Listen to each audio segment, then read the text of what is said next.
Good morning and afternoon, and welcome to this webinar on turkey trots. We'll give folks another 30 seconds or so to show up. But in the meantime, just some quick housekeeping notes.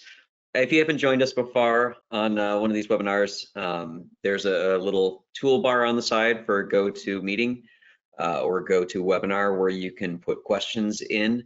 We have James, Matt Avery, and Shelly on the back end, monitoring those questions. If we see something that makes sense to interrupt with, we will certainly do so. Otherwise, we'll also have a question and answer section at the end. Other housekeeping pieces, this webinar is being recorded, and you will get a copy of the webinar, the slides, and a handout, which is also available in that side panel afterwards. All right, let's talk turkey. My name is Soren Larson. I'm a senior technical account manager, and I do a lot of the training and support with the RaceDay team here at RunSignup. So what are we talking about today? Today we're talking about everybody's favorite running time of year, turkey trots, and we're going to be focused around the lead up and the implementation of the RaceDay technology suite for turkey trots. That includes RaceDay registration, RaceDay check-in, both participant and volunteer, bib assignment, implementing RaceJoy, as well as the new bib and chip integration for RaceJoy and virtual options. We'll talk about RunSignup results, RaceDay photos, and the check-in kiosks, other functions there. So some other notes as far as resources that you may want to check out. There's some really good blogs, including just last year's the 2023 Turkey Trot wrap-up.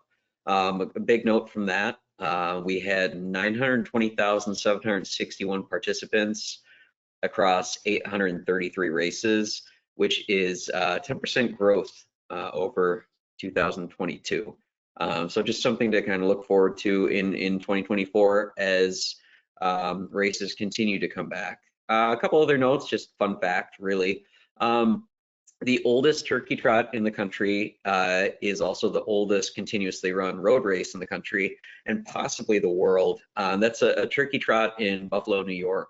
This will be the 129th year. And yes, registration is on RunSignup for that. So RaceDay registration. A lot of what we're going to be talking about today is going to kind of fall into the preparation and execution categories. You know, we still have a couple weeks before Thanksgiving, which is the time to actually set up a lot of these pieces and test them out in advance. Many of you have races throughout the year. Some of you may only be putting on a race on Thanksgiving Day. So there's some things to think about and some updates to look at in that space. One thing to keep in mind with on-site registration is that packet pickup and on-site registration are likely the first time that your athletes will actually interact with you face-to-face for that event. So being organized and prepared for that is a really big challenge and the key to starting off on the right foot. And with that, and with some gap between races this time of year, always test out your technology. You know, do you have an internet connection where you're going to be doing packet pickup? Are your computers up to date? Do you have power? Are you sure about these things? You know, if you haven't been out to the venue, you might want to go check on those things. If you haven't turned on your computers since before daylight savings time, you might want to make sure that's updated as well so that people aren't confused about what time it is. You know, if you have computers, tablets that you haven't updated in a while, it's really good race week to update those and then to make sure that it's not automatically updating itself in the middle of packet pickup. So setting up these expectations for staff, for volunteers, and for participants really will limit confusion. So be really clear when you say, whether or not you're accepting on-site registrations and what that looks like. If you are doing on-site registrations, make sure that your registration is open on RunSignup. And then make sure that your volunteers and staff know how to answer some of these questions about, oh, I want to pay by check. Have you considered what that would look like? Have you set up a way to process that on site? And we'll touch on that a little bit more in just a moment here. So most events do have on-site registration during packet pickup. However, the on-site registration page can be set up and turned on at any time in that registration flow. The most important thing with this is just making sure that you've tested it and have actually turned it on the way that you're expecting to on race day. So some events do have registration stations set up leading up to event day, either in running stores or in sponsor locations. And they may want to set up the on-site registration flow as well. Being prepared with multiple types of on-site registration is a really good way to make sure that everybody will be supported and served by your registration process. One of the things that really makes this the easiest for you is putting QR codes up around the venue. The other things that you can do to limit the on-site confusion is just really promoting price increase intervals and pushing people to register earlier. One thing that we've seen last year for Turkey Trots, I think only about 1.6% of registrations were day of, which is actually a little bit below the average that we see. So setting up the on-site registration, we do generate the QR codes for you. So if you go to promotion and links and then scroll down, we have a QR code that you can use there to put around the venue so that people can register. Another thing that you can do is setting up a registration on-site kiosks. One of the most important things with doing this is that you're setting up a password as well. So when you set up that password, we generally recommend that you have your hint be the password itself. The only people who are going to see this this hint on the back end are people who are able to log in to that RunSignup account as a race director. So hint being the same one is great. What you don't want to do is you don't want to make this password the same as your RunSignup password. The other thing that you can see here a little bit further down is a password for cash or check payments. It's really important to have that ready as well because you really don't want to be turning away people or putting them in a position where they feel like they are pushed off to the side and you're just going to say, oh, we'll deal with that later, have a bib. That's a great way for the really fast college kid who came back to town to win and be unknown. Not fully speaking from experience there. Some best practices for setting up on-site registration. Turn it on well in advance and test it out. Everything that we talk about today should be tested out. Not just, does it work? It works. But does it work the way you want it to? And the best way to implement a lot of these things is the way that works best for your event. So making sure that you're comfortable with that flow and that you have done it yourself is a really good way to express that confidence to your staff and volunteers and to make sure that the process is what you think it will be. Some other good best practices on the devices that you have for on-site registration, setting the home page as that website. So if someone does close out of the browser by accident, if it goes to sleep or something like that, you can easily get back to the registration page. Write down the on-site registration password and the cache password and make sure that your staff and volunteers understand when and how to use that. Another note, in very bright lettering here, don't make that the same as your RunSignup password. Again, this is something that you're handing out to people and writing down on paper potentially. Again, QR codes, what are your race day, race week best friends? So print those out and have that around the area, because it's just going to be easiest for people to register on their own phones using that. And then keep in mind that if you are going to have limited or no internet access on site, plan to close online registration. Make sure that you have an offline copy of the database, and make sure that you have a plan for capturing on-site registrations, whether that's a paper form or something else. And I'm going to add another one here. We did a timer version of this webinar earlier this week. But if you're not already in communication with your timer on a lot of these points, make sure you are. It is, the busiest race day of the year for everyone, and that includes timers. So making sure that everyone's on the same page about who's bringing what, and about the same questions that you might have for the venue are ones that your timer will have for you about power and internet and processes. So how can we streamline some of these things and kind of encourage people to register earlier and ahead of race day? Group discounts and referrals. So if you haven't already, it's not too late. You can go turn on referral tracking. And there's lots of webinars and documents on that, but the long and short of it is referral tracking is a great way to get your participants to market for you.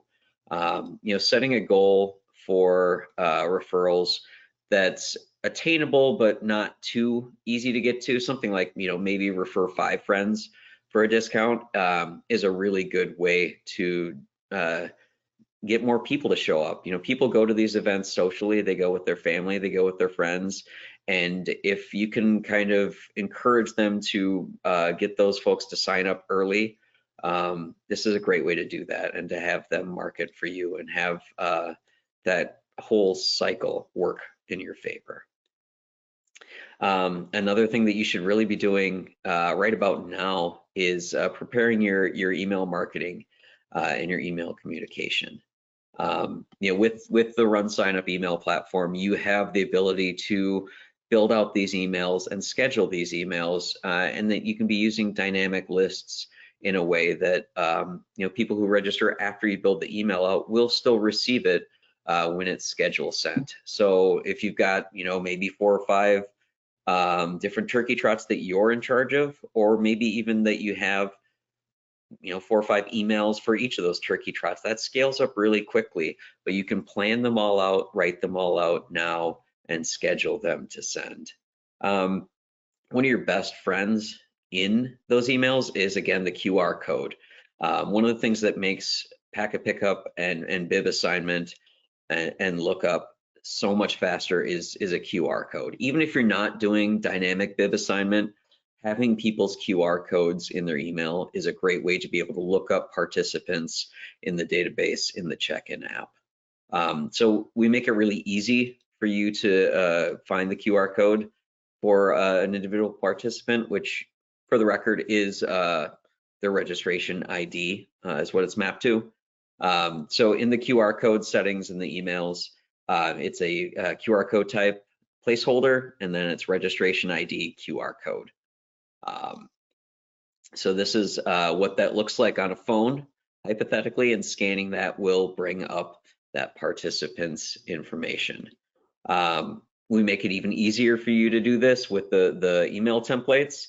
So when you go into your emails, you can select pre-built emails and then go to the pre-race emails. And we give you a couple different variations here. Bibs are pre-assigned, bibs are dynamically assigned. Your mileage may vary, but it's going to be pretty tailored to your race. And you can start there and customize that further. But these will get you where you want to be as far as QR codes go. Another thing to be mindful of and to be supported on here is giveaway inventories. So using the giveaway inventory tool in RunSignup, you can streamline packet pickup and manage the athlete's expectations in advance of arriving on site. It's easy to use. You don't need to cut off giveaway selections if you're using the inventory management. and this integrates with the check-in app, so you can see what size shirt someone who registers 5 minutes before they got there would have, instead of having to go through a process to look this up somewhere else. Also, when you're doing this, part of what makes this a really viable workflow is having a no shirt option. So if people are out of shirt options, there's no more small, mediums, or larges, you do want them to be able to select something. So having a no shirt option for each event is important. To set up giveaway inventories, go to Race, Giveaways and Add-ons, and Giveaway Inventory. Again, this is kind of how you can set that up across multiple events that are sharing the same shirt sizes.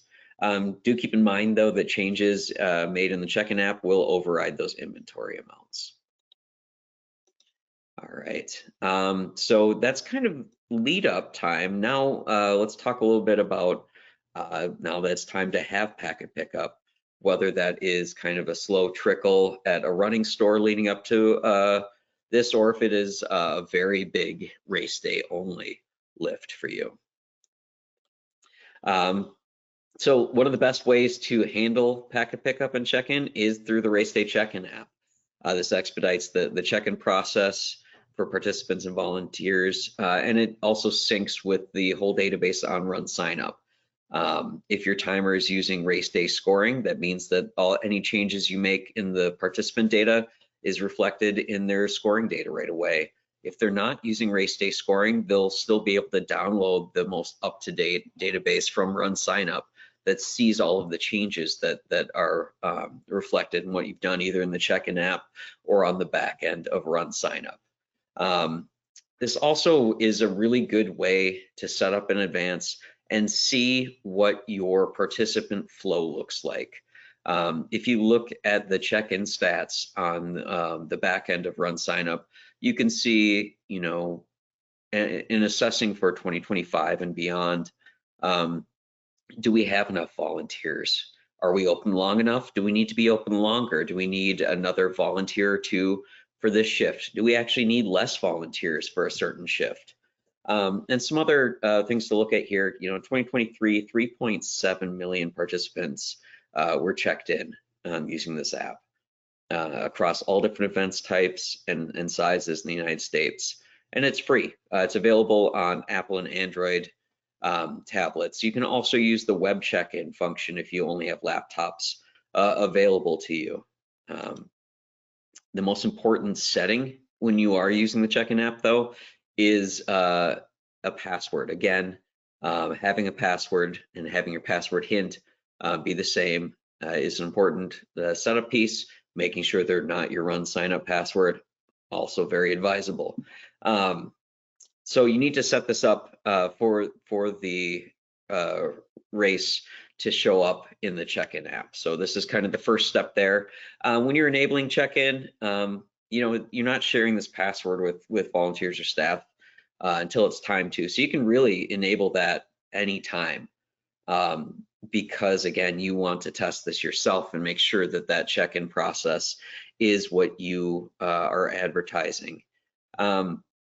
Disabling check-in, I would always encourage you to set that time well after the start of your race. Thanksgiving offers a lot of traffic logistic problems for people, and a lot of people showing up late, a lot of people parking further away than they thought they would. So giving a larger window to check in is going to keep you from turning someone away because they showed up a couple minutes late, or having to kind of rework your whole process just for one person. The end goal here is to make sure you have good data and that everyone is happy, from the race director to the timer to the participant. So some key settings in the check-in app, require the bib number if it's a timed event. If you do have, like a kids event where everyone has a bib that says 2024 or something like that, you wouldn't want to require the bib number necessarily for those, but if it is a timed event, that's a really important setting. Auto show camera on bib assignment will also speed things up if you have QR codes on your bibs. Show the giveaway, knowing what shirt size everyone gets without having to do too much guesswork or investigation is a very useful piece. Allow on check-ins if people do change stuff. Have a plan for people who are switching distances, who are switching information, who need a little bit more assistance. So one of the things that's really cool about the check-in app is that you could have a configuration for your general volunteer. So they're just checking people in and kind of pushing them through that. You know, the stat, if you're using the quick mode, is you can check people in about 6 seconds using that.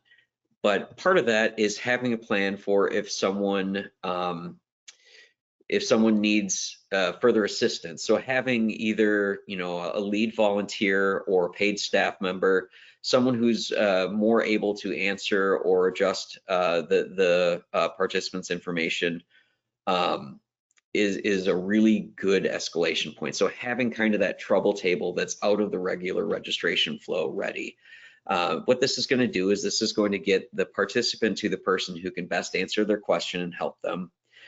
Make sure that that change is made accurately and reflected in the overall database, and also keep all of the lines moving rather than, you know, kind of trying to guess how to do that if you're a volunteer. It's also going to, you know, not put your volunteers who are just there to, you know, check people in or to kind of be there more socially. It's going to keep them out of a stressful position as well. Some other important features there, preventing duplicate bibs, validating bibs, which is set up in RunSignup, and then making sure that, you know, if you have other considerations like an additional waiver that you need signed, you can set those all up. And again, set them up ahead of time and test them.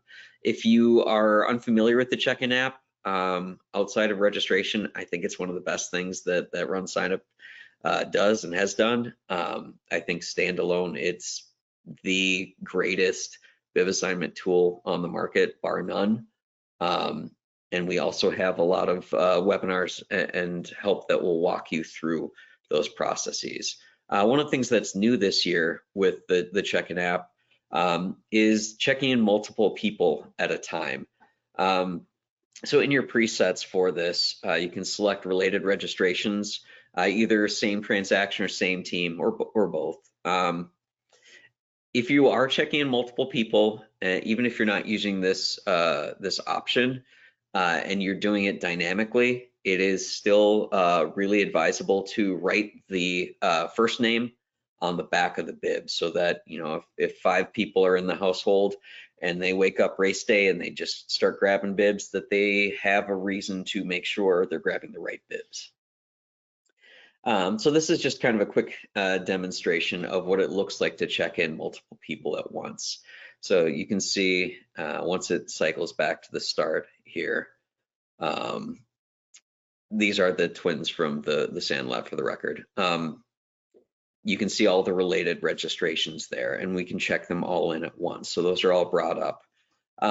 So same transaction, just a note there, will only show registrations linked to the same credit card transaction. That's important to note, because if you have a coupon that's giving a free registration, there would not be a credit card transaction associated with that. Same as if you had the cash or check kiosk. These folks would not be in a linked same transaction. They may still be on the same team, depending on your setup there, though. Another really big piece of the pie for Thanksgiving, pun intended, is RaceJoy. So in 2023, we had 31 RaceJoy partners working it. We had 7,505 phones tracked, 158,088 timing alerts, and 44,247 cheers delivered. It's also a really great way to enable a virtual option. You know, maybe your family can't make it to the turkey trot.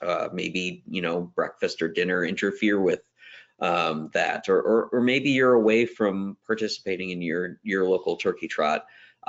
Giving people an option to participate virtually is a really cool way to engage them with your event on Thanksgiving and leading up to and after Thanksgiving. It's also a really good way to deliver them an experience that is still tied to your event and your branding. So RaceJoy driving a virtual option is a really, really good option here. RaceJoy, if you're not familiar with it, uses the phone to track the participant and give them notifications and feedback, usually every mile.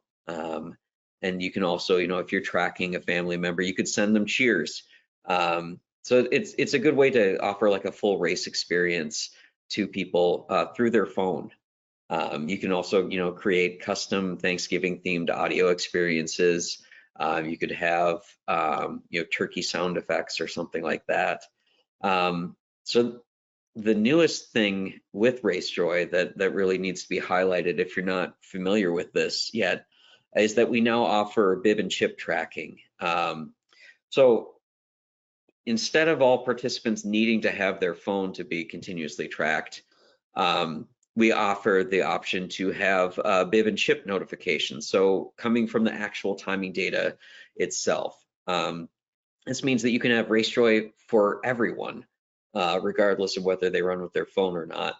When they finish, you can have a notification go out. If you have on-course splits, notifications can go out from those as well. And this still works with GPS tracking, so you can have both options, which kind of goes back to the registration, having as many options as possible. Have as many options to track and share the experience with your runners as possible. So possibly technical jargon, depending on your timing interest, but the RFID and bib chip notifications come streaming directly from data in RaceDay scoring. And again, the number of alerts really depends on how much timing equipment you have out there on the course. So do keep that in mind. And again, if you're haven't had these conversations with your timer yet, making sure that they're on the same page there and saying, can you offer RaceJoy? Would you be interested in putting a split out? And having those discussions now is a really good time to do that. Unlike text alerts, you don't have to have the same setup there, but you can offer both as well. So one important note on all of this is that for you to offer RaceJoy, you need to have a timer who is certified on RaceJoy to do that. They don't necessarily need to score the race on RaceDay scoring, but that is an important middleware piece of the puzzle. So RaceDay real time, this is all part of the experience of the turkey trot in real time, whether that's the phone or the bib and chip, going into RaceDay scoring and RunSignup results, and then being available in the RaceJoy app, both the overall results and progress alerts for your participant as well. Some additional features that you can be using in RaceJoy, again, the ability to send cheers, whether themed or not.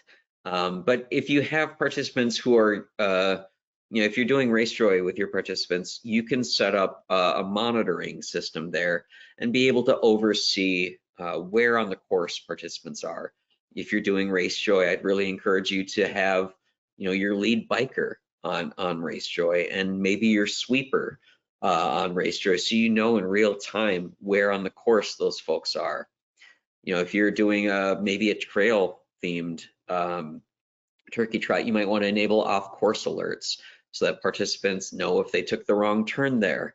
The results integrate here and the progress comes every mile, but some of the value of RaceJoy towards you, the organizer, is this monitoring ability. I've even seen races using the monitoring tool to have their water station captains in the app, so that people can be kind of seeing where the volunteers are if they need to reallocate resources. So this is a monitoring screen here. It's also a good way if you're communicating with participants to put up icons for water stations, maybe a point of interest or somewhere that's good to cheer. These are all things that you can be doing in RaceJoy.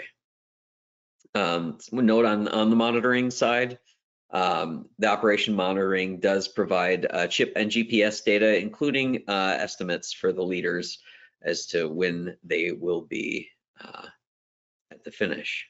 And this kind of leads up to the RunSignup results piece, tying this all together from lead up to race day to check-in and packet pickup to the experience on course to post-race. So results can be pushed up live to RunSignup, which is a really great way to do that.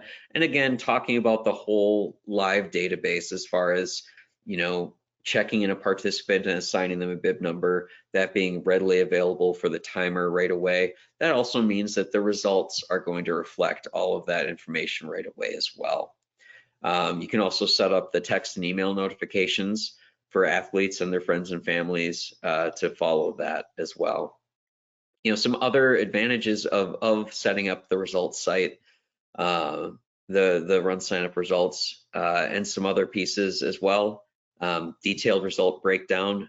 But I think the real gold piece here, in addition to the finisher certificates, is the photos, especially for Thanksgiving. Photos are a really special part of races for participants, but they're also a really special part of races for you as the organizer. So with race day photos, you know, it's something that the participant gets to remember the race by, and it's something that the participant will share with friends and family. It's also what they share on social media. So happy participants create repeat participants, and it also is a great way to share that experience with their friend groups. So one of the ways that you can capitalize on that is to provide them with photos as quickly as possible so that they're sharing that.